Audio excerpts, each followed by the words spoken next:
Hi, how are you doing?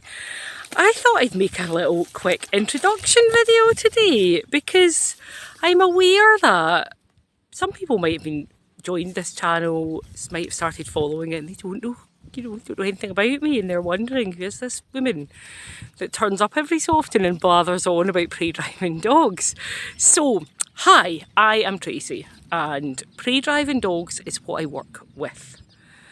That's my area of interest. It's pretty much all I do these days, and I work full time as a dog trainer.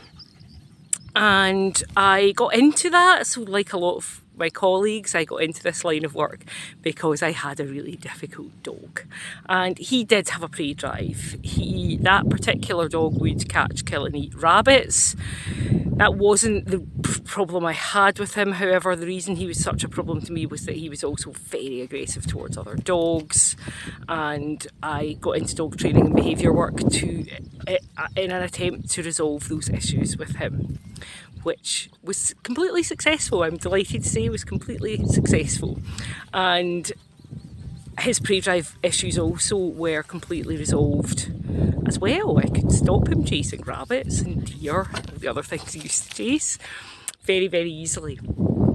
So that's how I got into dog training and behaviour.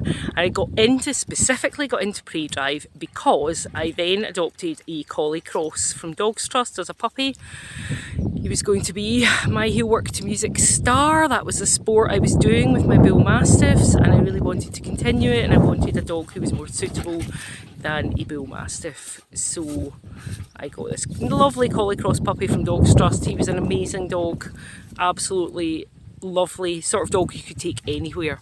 He would have been a great heel work to music dog, only he really had a very high prey drive. I mean, he was not killing things but disappearing away for hours sometimes, and he was very difficult for me to walk. And because of that, I kind of fell away from heel work to music. What I wanted to focus on was learning more about how to be able to walk my dog without him getting lost, without having to phone my boss and say I need some time off work because I don't know where my dog is again.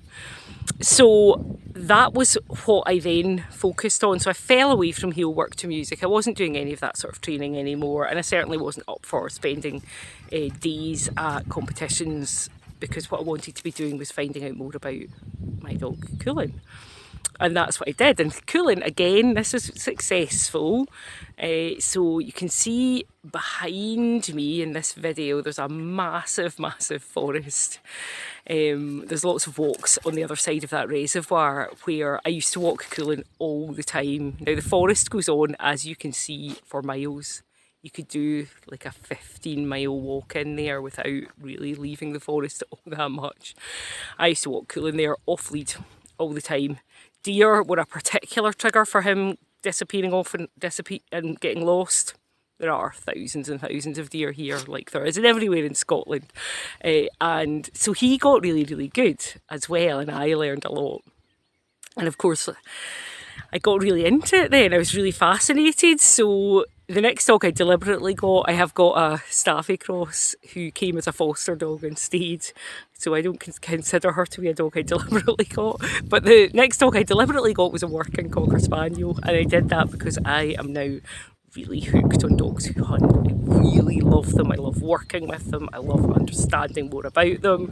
I studied this sort of behaviour for my MSc in Applied Animal Behaviour and Training. If you're not watching in the UK, what we call an MSc, you might call a Masters.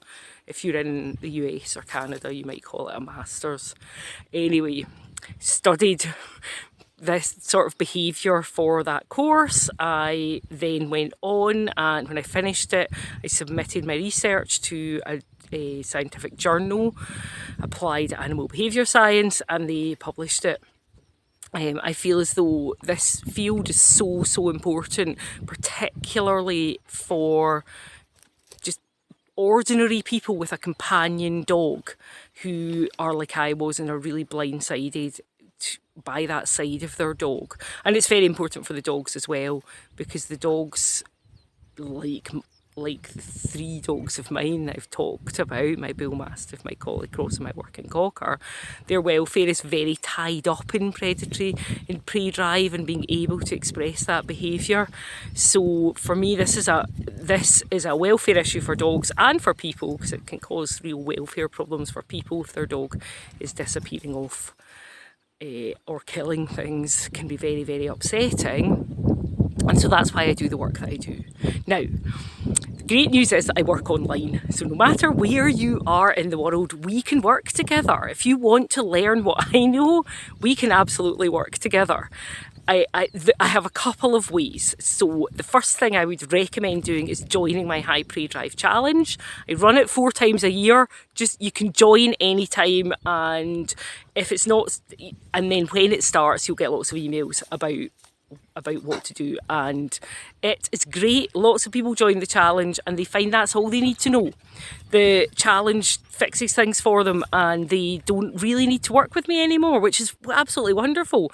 But for the people where that doesn't happen, at the same time as I run the challenge, I open the High Pre-Drive Club. And the High Pre-Drive Club is like much more in depth. It's a year-long membership. It is much more in depth, and it really gets into the detail of how you can work with a dog that's got a high pre-drive and not have your walks be an absolute nightmare.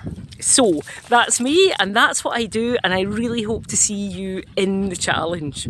Thanks for watching. I will put a link down below, so that you can join in and join the next time it runs. You'll get all of that information, which, like I say, for loads of people is enough to resolve the problems that they're having. Thanks for watching. Bye for now.